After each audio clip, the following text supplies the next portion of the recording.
Good morning. Good morning. This is Vetria Anthony with Vetria Anthony Presents. Um, I just got something real quick to talk to you about this morning. I want to talk to you about reading and why it is so important to read to your children. And for those of you that are aunts and uncles and grandparents, and you know that the parent doesn't have time, maybe the parent doesn't works an odd shift or whatever, you all have to help out. You have to play your part. Reading is so important. It is important for you to read to children. It is important for children to see you reading, and it is important for children to read to themselves. Okay? The key to all power is reading. Reading increases vocabulary. A child with an extensive vocabulary can go places, can talk to people, can mix and mingle. You know, children that can read can support themselves. There are so many studies on why reading is important and why reading should be done. And one thing that thank you for all the hearts. Thank you for all the love. I appreciate that. One thing that I am really want to push is I'm so sick and tired of hearing people say that black parents don't read to their kids. That's not true. That is not true. But what's happening is we have more and more kids that are showing up at schools with a limited vocabulary.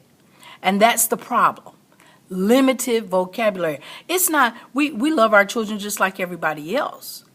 But our children are showing up with a limited vocabulary. Where does your vocabulary grow? From reading books. From reading books. So I got a challenge. This is what I'd like to see. Find something that your child is interested in. My grandson loves LeBron James, okay? So, because everything is done on the iPad, through social media or whatever, when I get home, I pull up the iPad, I find articles on LeBron James.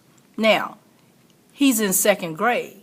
So if I find an article in USA Today, he can't read all the words, so I'll have to read with him. And two things that I'm looking for while he's reading. Number one, I'm looking for fluidness, okay? I'm looking for it to flow smoothly. Sometimes I record him so he can hear himself.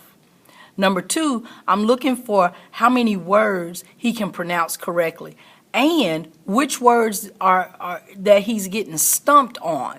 What do they say? What are those letters? What are the blends? Now, I teach, so I know a little bit more than average, but it doesn't take a teacher to teach a kid how to read. You know how children learn how to read? Through multiple opportunities. So give your kids something to read earlier in the day. Give your kids something to read, throughout the afternoon, especially on weekends. Have 30 minutes set aside where all you do is read. For 30 minutes, everything cuts off in the house and you're reading. And then when the 30 minutes is up, ask them what they read about. Now we're working on comprehension, which is another great skill that kids need to have. But reading is so important. And say it again, it is important for you to read. It's important for your child to see you reading. It is important for you to allow the child to read. It doesn't have to be a whole book. It doesn't have to be a chapter book. My granddaughter is 2. We read sight words. That's it. And you know where I get it all from? The internet. The internet, all you gotta do is Google sight words for preschoolers. Big list comes up.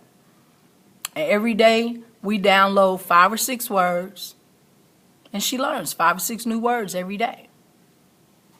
Increase their vocabulary, encourage them to read, give them multiple opportunities to read, put books in front of them. Let them see you read. If if all you have is an iPad, download an app. There are so many free apps that kids can get on and improve their vocabulary and improve their reading skills. Listen to them read. When you listen to them read, you're listening for fluidness. You're listening for the words to flow together smoothly. And that way you know that they're on the road to being great kids.